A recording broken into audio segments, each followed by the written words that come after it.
오늘 우리는 약 3,400년 전 고대 문명이 번창한 지중해 동부 지역으로 여행을 떠나볼 겁니다. 청동기 문명이 화려하게 꽃피우고 도시국가가 세워지고 문화의 교류가 이어지는 한편 야심가들의 정복과 침략이 반복되던 혼란의 시기, 땅의 주인도 땅의 이름도 지금과는 달랐습니다. 이때 이스라엘 민족은 어디에 있었을까요? 출애굽 광야 여정을 막 마친 이들은 요단강을 건너 길갈에 진을 쳤습니다. 6년의 전쟁 끝에 가나안 땅 주요 거점을 정복하고 길갈에서 약 32km 떨어진 실로에 장막을 세웠죠. 바야흐로 실로 시대가 시작된 겁니다. 사사시대의 정치적, 종교적, 경제적 중심지로 눈부신 발전을 거듭했던 실로. 그 번영의 시기는 300년을 채우지 못했습니다. 하지만 우리가 실로를 기억해야 하는 이유가 있습니다. 오늘부터 여러분들과 함께 시작하는 12주 동안의 말씀의 시리즈가 있습니다. 주로 이제 다윗의 이야기가 될 텐데 다윗의 이야기로 들어가기 위해서 그 전에 배경이 되는 사무엘에 대한 이야기들을 나누게 됩니다. 오늘 실로에서부터 이제 12주 동안 여러분들과 함께 하나하나 이 성지를 지나가며 이야기를 나누게 되겠고요. 제가 좀 여러분들한테 좀 멋지게 서서 이렇게 설명을 하고 시작을 해야 되는데 오늘 예루살렘에 도착해서 잠도 못 자고 그리고 나왔더니 너무너무 추워서 옷도 껴입고 이렇게 꾀재재한 모습으로 서 있지만 그래도 멋있잖아. 네. 자, 그리고 우리와 함께할 우리 이삭 전도사님.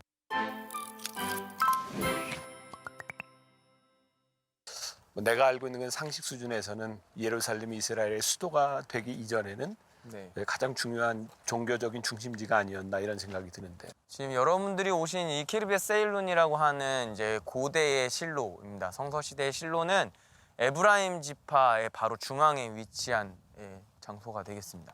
이스라엘 사람들이 여기 처음에 약속받은 땅, 바로 더 랜드 오브 프로미스라고 불리는 이 땅을 여호수아에 의해서 같이 정복한 이후로 이 곳에 와서 이제 여호와의 성소라고 하는 회막을 여기다 세우게 되었습니다.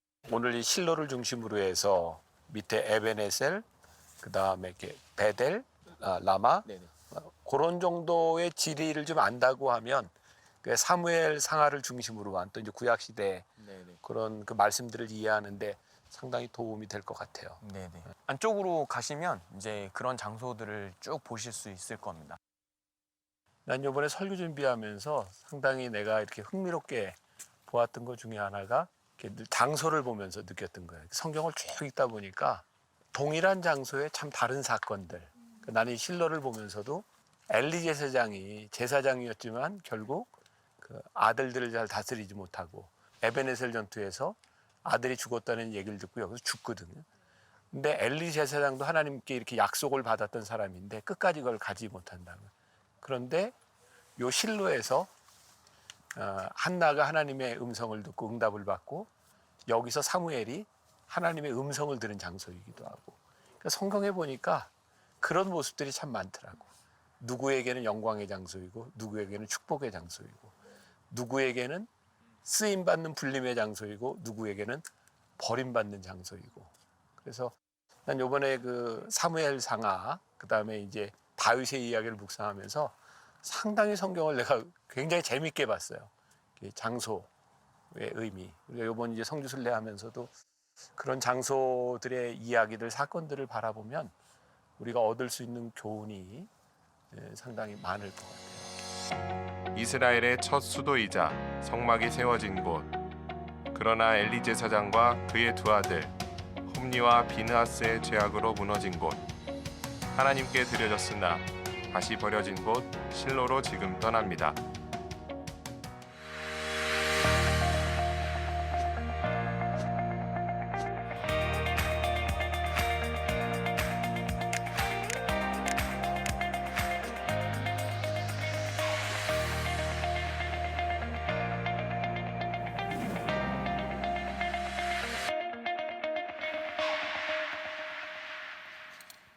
오늘 우리에게 주시는 하나님의 말씀은 사무엘상 2장 34절에서 35절입니다. 내 두 아들 홈니와 비느하스가 한날에 죽으리니 그들이 당할 그 일이 내게 표징이 되리라. 내가 나를 위하여 충실한 제사장을 일으키리니 그 사람은 내 마음 내 뜻대로 행할 것이라.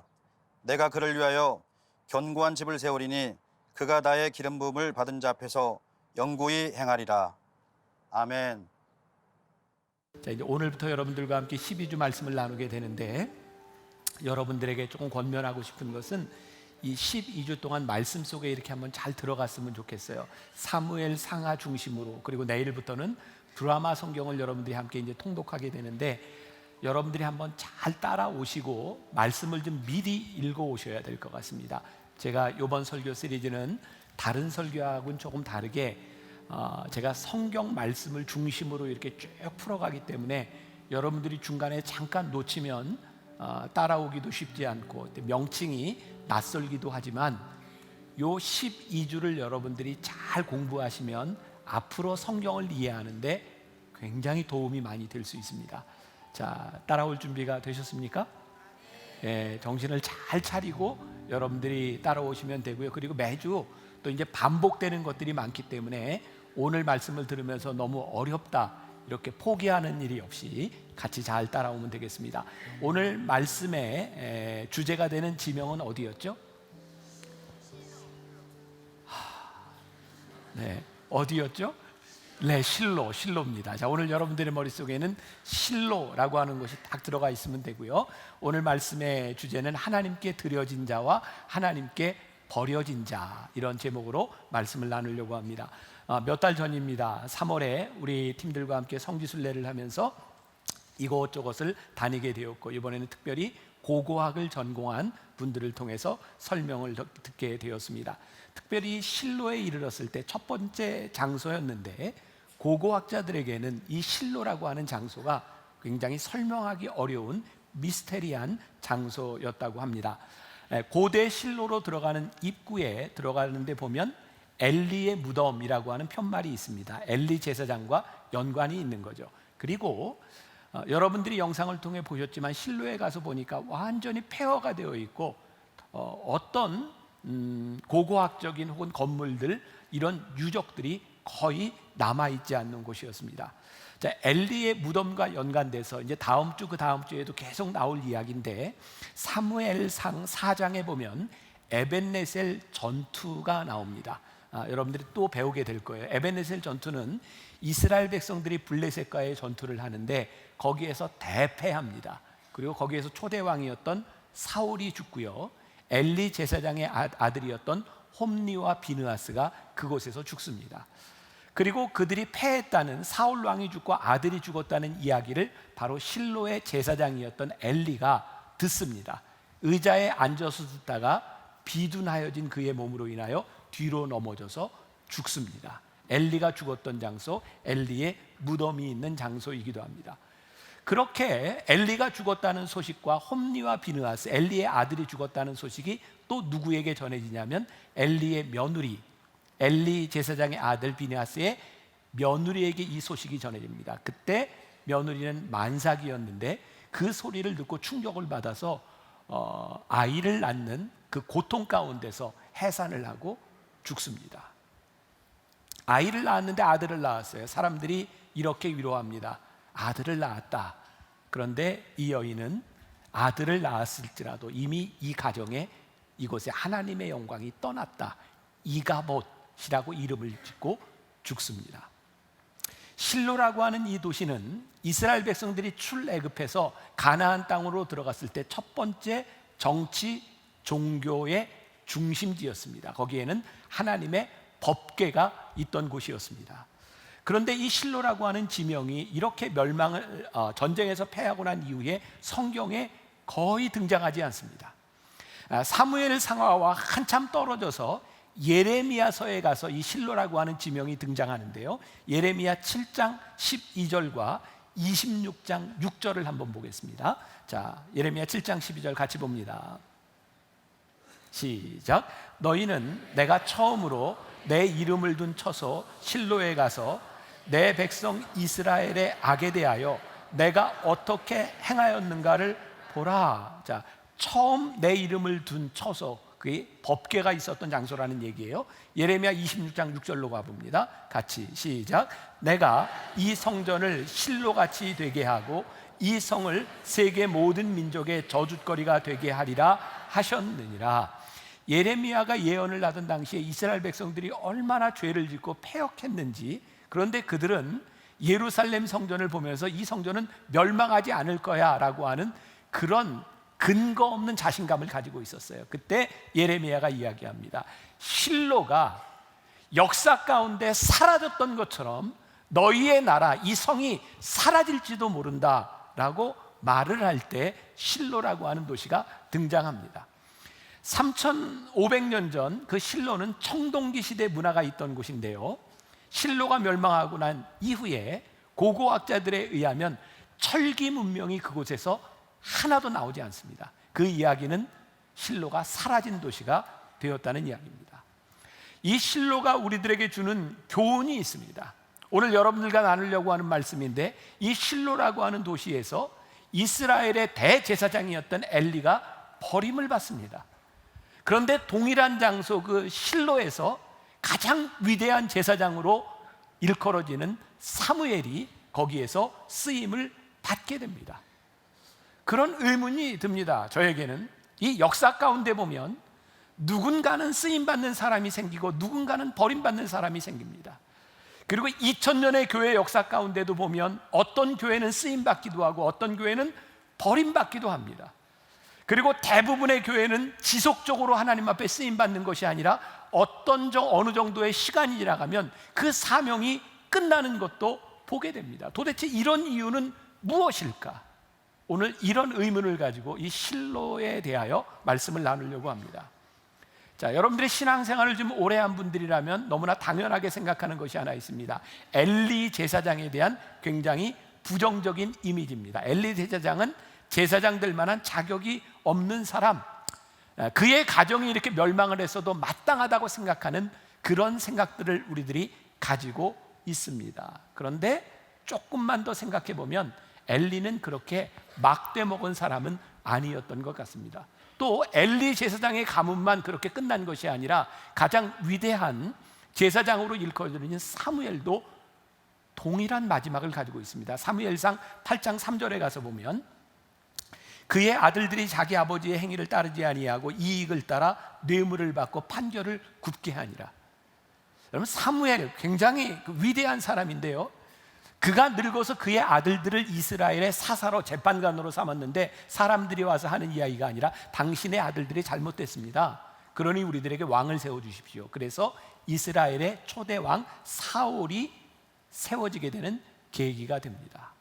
제가 지금 여러분들에게 무슨 말씀을 드리고 싶냐면, 어떤 위대한 인물도 어떤 버려진 인물도 처음부터 그런 사람은 없었다는 겁니다. 말씀을 제가 쭉 묵상하면서 이 엘리 제사장에 대하여 생각할 때 제 마음속에 떠오른 한 가지 단어가 있다면 그 사람에게는 사라져버린 열정, 그런 모습이었던 것 같습니다. 그에게 열정도 사라지고 소명도 사라지고 사명도 사라져버린 한 비참한 노인의 모습을 우리는 사무엘서를 통해 보게 됩니다. 제가 이번에 인도에 우리 팀들보다 하루 일찍 도착을 했습니다. 주일날 여러분들 저하고 영상으로 만났죠. 네, 제가 가서 하루 전날 몬바이에 있는 우리 교인 젊은 주재원 가정하고 저녁 식사를 하게 되었습니다. 우리 교회를 나온 지 한 10년 정도 되지만 제가 교회에서 한 번도 본 적이 없었던 것 같아요. 근데 저하고 이제 약속이 되어서 이제 식사를 하게 되었는데, 젊은 분이 저에게 이런저런 이야기를 하다가 식사 말미에 저에게 이런 얘기를 했습니다. 목사님에게 조금 불편한 이야기를 좀 하려고 하는데 목사님은 이런 이야기를 들어주시리라고 생각합니다. 아마 지금 이렇게 영상으로 또 이 예배를 드리고 있을지도 모릅니다. 몬바이에까지 가서 이렇게 불편한 얘기를 들어야 되는 게 그렇게 흔쾌하지는 않았지만 젊은 사람이 저에게 하는 이야기, 그 얘기하라고 그랬더니 저에게 이런 말을 합니다. 목사님, 10년 전 분당에 와서 이렇게 교회를 다니면서 어느 교회를 이렇게 다닐까 하다가 만나교회를 만나교회를 선택하게 된 이유가 있었습니다. 목사님의 설교를 들을 때 그 말씀이 마치 내 가슴을 후벼 파는 것 같아서 이 교회를 다니기 시작했는데 요즘 목사님 설교를 들으면 그때 그런 느낌이 들지 않습니다. 그 이야기를 듣는데 제 가슴이 덜컥 내려앉는 것 같았어요. 하나님 저에게 그때 주셨던 마음들이, 그때 저에게 불타고 있었던 마음들이 사라져버리고 있는 것은 아닌지, 하나님 그때 저에게 주셨던 소명은 사라져버리고 있는 것은 아닌지 참 두렵다는 마음이 들면서 이 말씀 시리즈를 시작할 때 그 젊은 교인으로 하여금 제가 그 이야기를 듣게 된 것이 저에게만 귀중한 일이 아니라 오늘 말씀을 듣고 있는 우리들 모두에게 도전이 되는 굉장히 중요한 전환점을 우리들에게 허락하시는 시간이 되었다는 생각을 하게 됩니다. 말씀을 준비하는 중에 읽었던 책 중에 미국에 있는 한인 폴 손이라고 하는 사람이 청년의 시간이라고 하는 책을 썼는데 거기에서 우리의 열정을 회복하기 위하여 물어야 될 질문이 있다. 몇 가지를 이야기합니다. 돈을 받지 않고도 할 수 있는 일이 당신에게 있는가? 무엇이 당신의 가슴을 아프고 미어지게 만드는가? 무엇을 할 때 당신의 삶에는 에너지가 솟는가? 무엇을 할 때 당신의 삶에 힘이 빠지는가? 무엇을 바꾸거나 개선하고 싶은 것이 있는가? 어떤 사람들을 돕고 싶은가? 굉장히 역동적인 질문이라는 생각이 들었습니다. 그리고 엘리 제사장을 볼 때 그가 그렇게 무기력할 수밖에 없었던, 그가 무기력하게 그렇게 죽을 수밖에 없었던 것은 언제부터인가 그의 인생의 제사장으로서의 열정이 사라져버린 거예요. 그의 삶의 열정과 소명이 사라져버리자 그에게는 더 이상 하나님의 음성이 들리지 않았고 그는 무기력하게 졸고 있는 제사장이었고 자식이 죽었다는 이야기를 의자에 앉아서 졸다가 들어버린, 그 자식들이 잘못되고 타락되는 것을 훈계하지 못하는 무기력한 사람의 모습. 그래서 저에게 떠오른 것이 우리들에게 열정이 사라져버리면 우리들 속에 고개를 드는 것이 욕망이고, 우리들 가운데 욕망이 고개를 들기 시작하면 이 욕망을 이루기 위하여 우리는 세상과 타협할 수밖에 없고, 더 이상 소명으로 가슴이 뛰지 않으면 이 세상에서 우리들에게 보이는 것은 사명이 보이는 것이 아니라 우리의 욕망이 보이고 우리는 그렇게 타락할 수밖에 없는 것입니다. 우리가 오해하지 말아야 될 것이 있습니다. 우리는 소명이라고 하는 말을 굉장히 무서워합니다. 여러분들 가운데 그렇지 않을까요? 오늘 말씀을 듣고, 아니 우리들이 기도하는 중에 하나님이 우리의 마음속에 소명을 주시고 열정, 열망을 주신다면 우리의 인생이 어떻게 바뀌어야 될까? 우리는 소명과 열정, 헌신이라는 말에 우리가 포기해야 될 것들을 많이 생각합니다. 이걸 내가 어떻게 놓을 수 있을까? 근데 여러분 오해하지 마십시오. 우리들에게 소명과 열정이 생기면 우리는 하기 싫은 일을 억지로 하거나 우리들의 삶을 희생하는 것이 아닙니다. 우리들에게 소명이 생기면 그 소명을 우리들이 사랑하게 되고 그 사랑으로 인하여 우리의 가슴이 뛰게 되고 그 일을 위하여 우리들이 돈으로 생각할 수 없는 가치의 일들을 하게 되는 것, 돈 그 이상의, 돈으로 보상받지 않아도 우리들이 할 수 있는 그 열정이 우리들에게 살아있어서 우리의 가슴을 뛰게 하는 것이 얼마나 놀라운 일인데 우리가 그것 잃어버리고 살아가고 있는 것은 아닌가.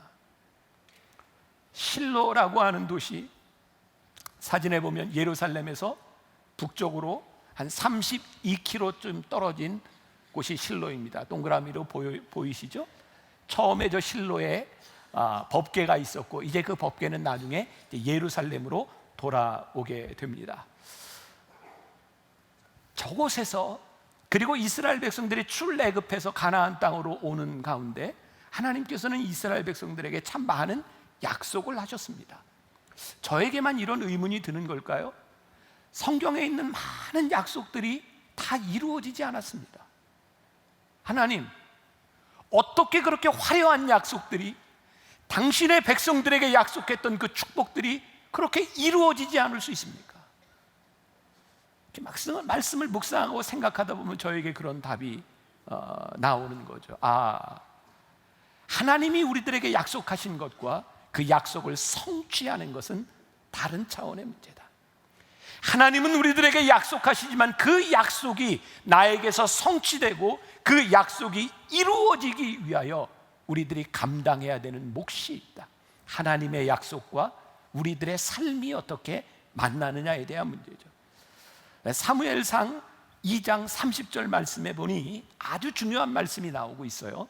우리 같이 한 목소리로 봉독하면 좋겠습니다. 시작. 그러므로 이스라엘의 하나님 나 여호와가 말하노라. 내가 전에 내 집과 내 조상의 집이 내 앞에 영원히 행하리라 하였으나 이제 나 여호와가 말하노니 결단코 그렇게 하지 아니하리라. 나를 존중히 여기는 자를 내가 존중히 여기고 나를 멸시하는 자를 내가 경멸하리라. 하나님께서 엘리 제사장의 가문에 약속해 주셨는데 내가 그거 결단코 너희들에게 이루지 아니하리라. 약속을 이루지 아니하시겠다네. 그러면서 말씀하시는 것이 나를 존중히 여기는 자를 내가 존중히 여기고 나를 멸시하는 자를 내가 경멸하리라. 하나님의 약속에 문제가 있는 것이 아니라 그 약속을 어떻게 우리들이 유효하게 만드느냐, 오늘 우리들에게 주어진 문제입니다. 다시 이야기로 돌아갑니다. 엘리 제사장, 그는 이렇게 무기력하게 보이는 사람이지만 본래부터 그런 사람이 아니라 그에게 훌륭한 점들이 있었던 것을 보게 됩니다. 자, 먼저 사무엘상 1장 17절에 보면 한나가 그 실로에 와서 그 아이가 없는 것을 위하여 기도할 때 17절 엘리가 대답하여 이르되 평안히 가라. 이스라엘의 하나님이 내가 기도하여 구한 것을 허락하시기를 원하노라 하니. 그리고 한나가 아이를 가지게 됩니다.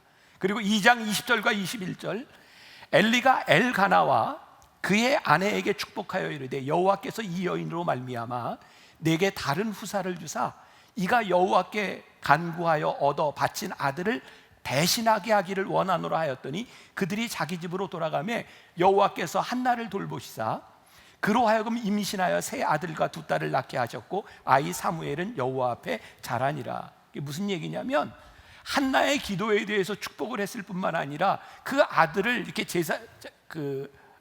제단에 하나님의 사람으로 드렸을 때 엘리가 한나를 보고 너 참 귀하구나, 하나님께서 너를 축복하셔서 다른 후사를 너에게 주시기를 원하노라 하였더니 한나가 아들 셋과 딸 둘을 낳습니다.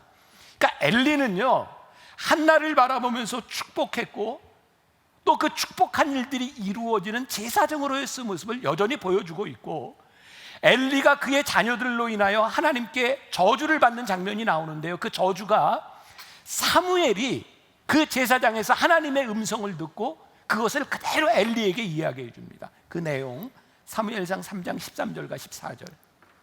내가 그의 집을 영원토록 심판하겠다고 그에게 말한 것은 그가 아는 죄악 때문이니 이는 그가 자기의 아들들이 저주를 자청하되 금하지 아니하였음이니라. 그러므로 내가 엘리의 집에 대하여 맹세하기를 엘리 집의 죄악은 제물로나 예물로나 영원히 속죄함을 받지 못하리라 하였노라 하셨더라. 여러분, 사무엘이요 엘리 제사장 밑에서 자랐는데 자기의 스승인 제사장의 저주를 하나님께서 사무엘에게 들려주셨어요. 엘리가 말하죠. 사무엘아, 하나님이 너에게 말씀하신 것을 그대로 얘기해라. 지금 사무엘이 그 얘기를 했고요, 그 이야기를 들은 엘리가 사무엘상 3장 18절에서 이렇게 이야기합니다. 사무엘이 그것을 그에게 자세히 말하고 조금도 숨기지 아니하니 그가 이르되 이는 여호와이시니 선하신 대로 하실 것이니라 하니라. 적어도 그의 집안에 내려질 그 저주와 그 고통에 대하여 내가 잘못했다라고 하는 것을 인정하는 사람이기도 합니다. 결국 엘리는 실로에서 버림을 받습니다. 그리고 그곳에서 사무엘이 쓰임을 받게 됩니다. 사무엘상 3장 19절부터 21절 우리 같이 한번 봉독합니다. 사무엘상 3장 19절부터 21절 다 같이 시작. 사무엘이 자라매 여호와께서 그와 함께 계셔서 그의 말이 하나도 땅에 떨어지지 않게 하시니 단에서부터 부엘세바까지의 온 이스라엘이 사무엘은 여호와의 선지자로 세우심을 입은 줄을 알았더라. 여호와께서 실로에서 다시 나타나시되 여호와께서 실로에서 여호와의 말씀으로 사무엘에게 자기를 나타내시니라. 자, 중요한 일이죠. 실로라고 하는 장소에서 엘리가 버림을 받고 실로라고 하는 장소에서 사무엘이 대제사장으로 쓰임을 받습니다. 자, 여기까지 잘 따라오셨어요? 네. 이게 잘 모르는 분들은 가서 성경을 꼭 읽어보셔야 되는 거예요. 자, 계속합니다. 이 내용까지 보면서 신앙의 중요한 원칙을 하나 발견하게 됩니다. 실로에서 배우는 교훈입니다. 오늘 우리가 읽은 말씀 중에 나를 존중히 여기는 자를 내가 존중히 여기고 나를 멸시하는 자를 내가 경멸하리라. 제가 말씀 준비하면서 어제 저녁에도 말씀을 전하고 오늘 새벽에 이 말씀을 붙들고 기도하면서 하나님, 우리들에게 분명한 확신을 주세요. 우리가 하나님을 영광스럽게 하면 하나님이 우리의 인생을 영광스럽게 하신다는 믿음을 우리들에게 주세요. 하나님, 우리가 하나님을 경멸하면, 하나님을 무시하고 살면 우리들이 하나님 앞에 쓰임받을 수 없는 두려움을 가지고 살아가게 해주세요. 지금 한국 교회를 바라보며, 지금 우리들에게 펼쳐진 이 기독교의 모습들을 바라보며 하나님 계시지 않은 것이 아니라 오늘 이 세상에서 교회가 손가락질을 받고 하나님의 영광을 가리는 이유가 있다면 그것이 하나님 때문이 아니라 우리들이 하나님의 영광을 가리고 있음을 우리들이 분명히 깨닫게 하여 주옵소서.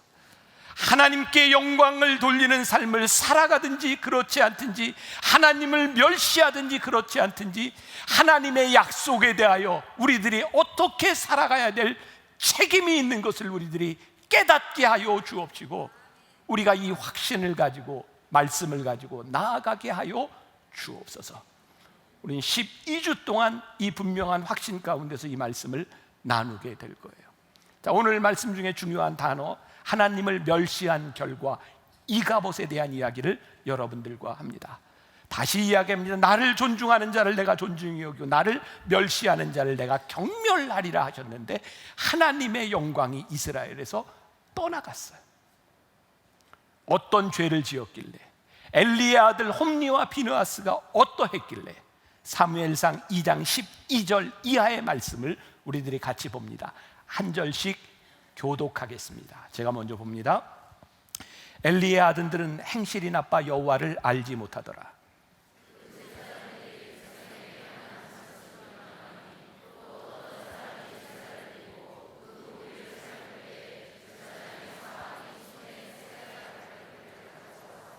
그것으로 냄비에나 솥에나 큰 솥에나 가마에 찔러 넣어 갈고리에 걸려 나오는 것은 제사장이 자기 것으로 가지되 실로에서 그곳에 온 모든 이스라엘 사람에게 이같이 할 뿐 아니라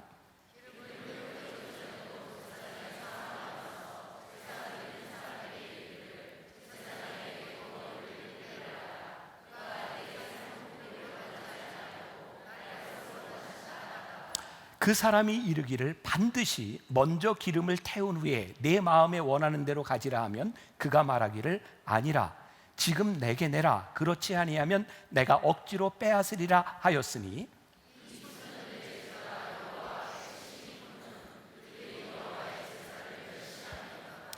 홈니와 비느하스가 여호와의 제사를 멸시하였더라. 여호와를 멸시하는 일이 어디에서 일어나고 있냐면 제사를 드리는 제사 가운데 일어나고 있어요. 12절 말씀에 이렇게 얘기합니다. 그들이 행실이 나빠 여호와를 알지 못하더니. 자, 이 말씀을 우리들이 잘 해석할 필요가 있습니다. 홈니와 비느하스가 행실이 나빠 여호와를 알지 못하더니, 이 말은 문자 그대로 해석하면 안 됩니다. 그들이 여호와를 알지 못했다고요? 아닙니다. 그들은 제사장으로서 제사를 지내는 역할을 하고 있었으니까 하나님이 어떤 분이신지 제사를 어떻게 드리는지 알고 있는 사람인데, 그들이 행실이 나빠 여호와를 알지 못하더니라고 하는 것은 여호와를 알지 못하는 것처럼 그들이 그렇게 행실을 했다는 이야기입니다. 성경은 우리들에게 책임을 묻습니다. 하나님은 우리들에게 책임을 묻습니다. 무지에 대한 책임을 묻는 것이 아니라 너희들이 알고도 행하지 못한 나쁜 행실에 대한 책임을 묻습니다. 그들이 어떤 일을 했는지 아세요? 하나님께 드려져야 될 것들을 그들이 솥에 갈고리를 넣고 갈고리에 찍히는 것을 자기들이 가져갑니다. 하나님의 것을 그들이 가로챕니다. 제사를 지내는 것들 중에 모든 것들이 기름을 태운 후에 하나님께 드려지고 제사장에게 가야 되는데 그들이 이야기합니다. 기름을 태우기도 전에 나에게 가져오라. 그리고 사람들을 협박합니다. 무슨 이야기입니까? 하나님께 드려져야 될 제물을 자기들이 가로챈으로 인하여 제사장들이 하나님의 자리를 대신하기 시작합니다. 그 소년들의 죄가 여호와 앞에 심히 크면 그들이 여호와의 제사를 멸시함이었더라. 그들이 제사를 드리며 하나님과 관계없는 짓들을 하고 있는 것입니다. 말씀을 준비하며 보았던 한 이야기입니다. 어떤 사장이 직원들과 함께 회식을 하는데, 되게 그렇죠. 사장이 웃긴 이야기를 하면 안 웃겨도 웃어야 됩니다. 다 웃는데 한 직원이 끝까지 안 웃는 겁니다. 사장이 그 직원에게 묻습니다. 자네는 왜 안 웃나? 그랬더니 직원이 정색을 하며 이렇게 대답합니다. 저 내일 사표 냅니다. 사표 내는 직원은 사장의 이야기에 웃을 필요 없습니다. 왜? 관계가 없다는 이야기입니다. 여러분, 누군가를 무서워한다면 진정한 관계가 아니더라도 눈치라도 보고 관계를 유지하는 것인데, 엘리의 제사장의 아들들이 하나님을 무시하고 경멸했다고 하는 이야기는 하나님이 나와 관계없다라고 생각하고 그들이 살았다는 겁니다. 철저하게 하나님을 무시했습니다. 그들은 제사의 자리에서. 시편 4절과 14편 1절에 보니까 악인들의 특징에 대해서 이렇게 말하고 있습니다. 악인들은 하나님이 없다 하느니라. 죄를 짓는 자들의 특징이 뭐냐면 이 세상에 하나님이 없다 생각하는 자들이 쉽게 죄를 짓습니다. 이들의 죄가 또 나와 있습니다. 사무엘상 2장 22절부터 25절, 우리 한 절씩 교독해 보겠습니다. 엘리가 매우 늙었더니 그의 아들들이 온 이스라엘에게 행한 모든 일과 회막문에서 수종드는 여인들과 동침하였음을 듣고,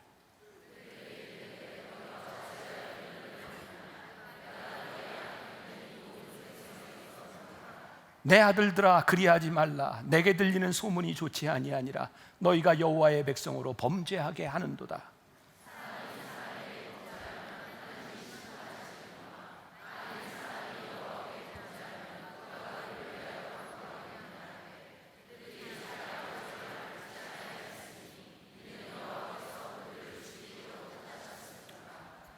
무서운 말이 등장하고 있습니다. 여호와께서 그들을 죽이기로 작정하셨느니라. 우리는 지금 한국 교회에서, 모든 교회가 그런 것은 아니지만 교회 안에 일어나고 있는 성적 타락과 일탈에 대한 이야기를 듣습니다. 홈니와 비느하스가 성전에서 회막에서 수종드는 여인들과 동침하며 성적인 타락을 저지르며 그들이 하나님을 경멸했고 하나님이 그들을 죽이기로 작정하셨다고 말씀합니다. 우리가 오늘 무서운 마음으로, 두려운 마음으로 이 말씀을 보아야 합니다. 우리가 하나님을 믿고 하나님을 예배한다고 하면서 이 교회 안에 떨어져 버린 도덕적인 타락에 대한 모습들과 성적인 타락에 대한 모습들과, 우리가 하나님을 예배한다고 하면서 하나님 앞에 예배하는 자로 제대로 살아가지 못하고 하나님을 없는 자로 경멸하며 살아가며 우리들이 지은 죄들에 대하여 하나님이 얼마나 무섭게 우리들에게 이야기하고 계시는지, 하나님의 영광이 떠나간 이 갑옷이 우리들에게 얼마나 두려운 일인지를 우리가 알아야 돼. 다시 사무엘상 4장의 에벤네셀 전투로 돌아가 봅니다. 이스라엘 백성들이 블레셋과의 싸움에서 처음에 졌어요. 그들이 전쟁을 이기려고 작전을 씁니다. 실로에 있던 여호와의 법궤를 전쟁터로 가져옵니다. 여러분 꼭 가서 사무엘상 4장을 읽어보세요. 그들이 법궤를 가져왔다는 이야기를 듣고 블레셋 군사들이 두려워 떱니다. 왠지 아세요? 이스라엘 백성들이 출애굽해서 광야를 지나서 가나안 땅으로 돌아오는 중에 그 근동 지방에 소문이 다 났습니다.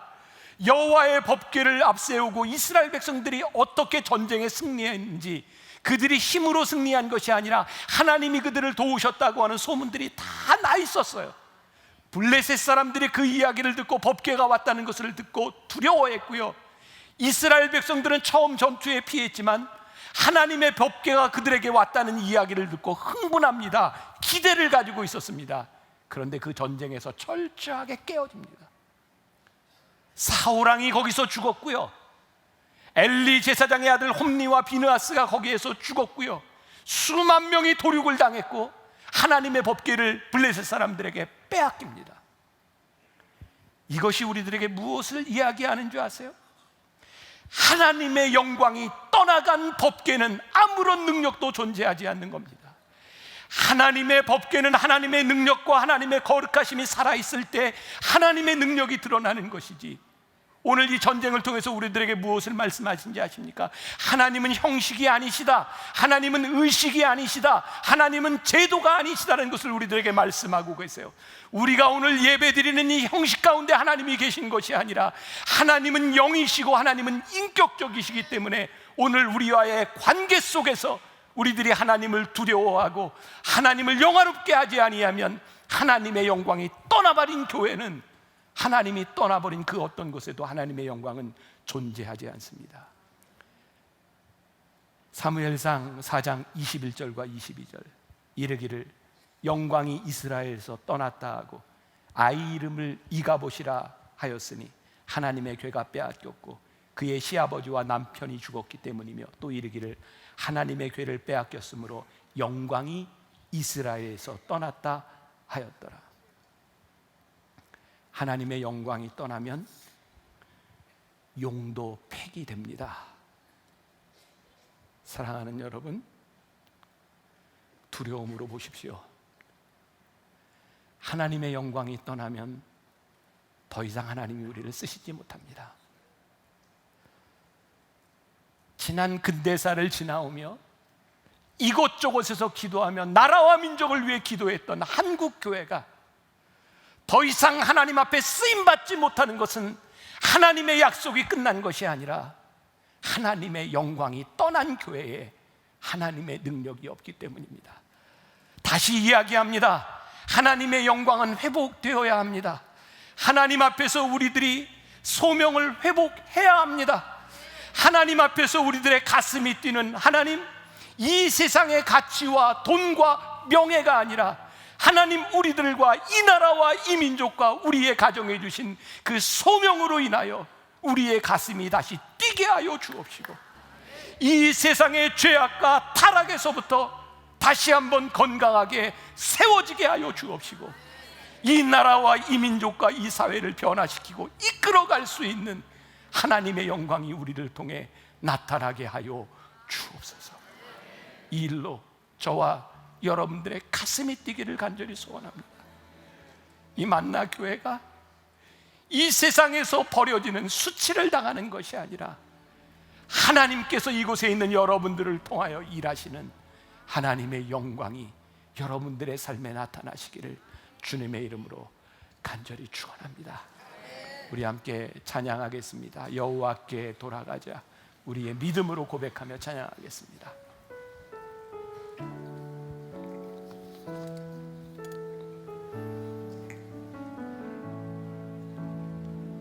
내 백성이 나를 떠나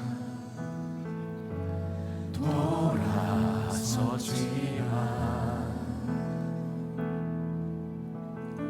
내 사랑이 내 백성을 포기 못하리. 내 모든 것 내어주고 나 그들을 얻으리라. 여호와께 돌아가자.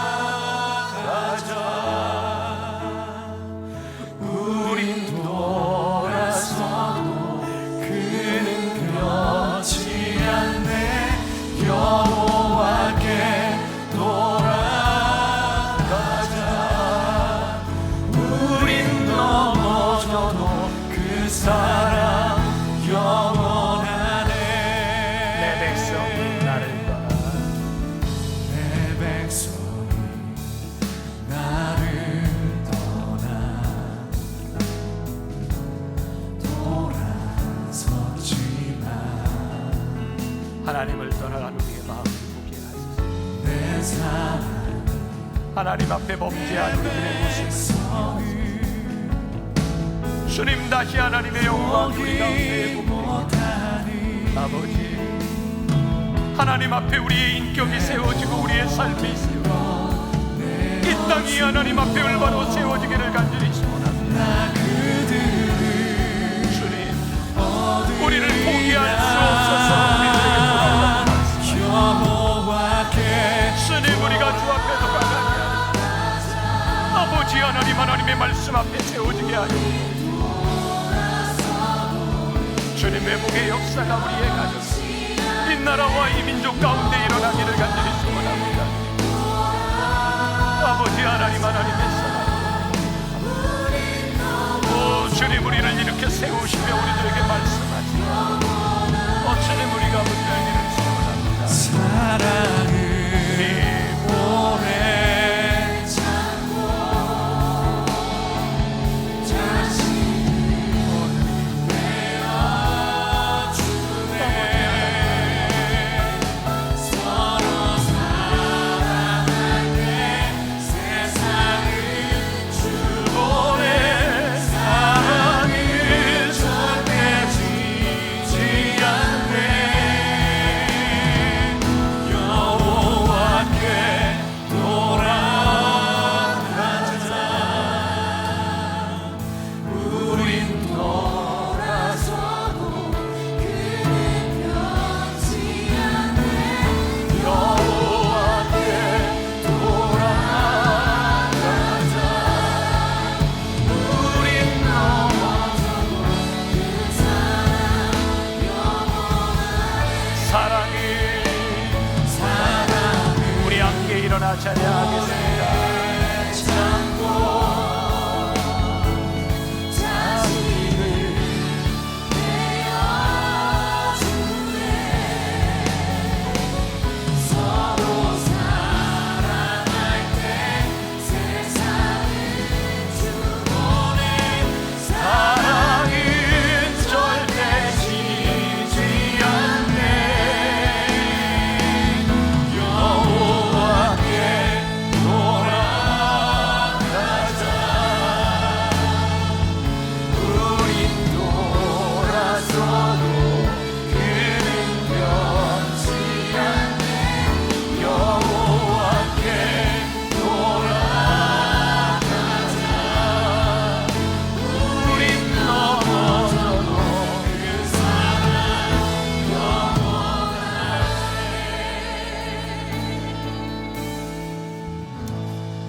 여호와께 돌아가자. 여호와께 돌아가자.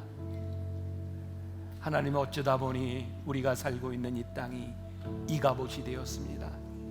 하나님의 영광이 떠나가 조롱받고 하나님의 영광이 떠나가 더 이상 쓰임받을 수 없는 교회와 사람들이 되어버려 수치를 당하고 있는 것은 아닌지, 하나님 우리들에게 약속해 주신 그 놀라운 약속들이 우리들에게서 성취되지 못하고 버려진 것은 아닌지, 하나님, 오늘 예배하는 우리들 가운데 하나님 앞에 부끄러운 모습들 내어놓게 하여 주옵소서. 성적으로 타락했던 우리들의 모습들이 하나님 앞에 내어지게 하시고, 떨어졌던 도덕성이 회복되게 하여 주옵시고, 거짓으로 넘쳐났던 우리의 인생이 하나님 앞에 정직하게 돌아서게 하여 주옵시고, 주님, 내가 여기 있사오니 나를 사용해 달라고, 주님, 내가 하나님 앞에 쓰임받기를 원하오니 주님, 나를 쓰시님의 그 소명에 내 가슴이 뛰고 내가 벅차올라 어쩔 수 없노라고, 주님, 나를 이 땅 위에 사용해 달라고 쓰임받는 귀한 하나님의 사람들, 회복된 주의 백성들이 되게 하여 주옵소서. 오늘도 하나님 앞에 드려진 귀한 예물들과 귀한 헌신들이 하나님 나라를 위하여 아름답게 쓰여지도록 축복하시고, 그 물질이 쓰여지는 곳마다 하나님의 나라가 이루어지며 주의 사랑이 선포되게 하여 주옵소서. 지금은 우리 주 예수 그리스도의 은혜와 하나님 아버지의 무한하신 사랑과 성령의 인도하심이 다시 여호와께 돌아와 회복되기를 소원하며 이 세상으로 나가는 당신의 사랑하는 모든 백성들 위해 지금부터 영원까지 함께 하시기를 간절히 축원하옵나이다. 아멘.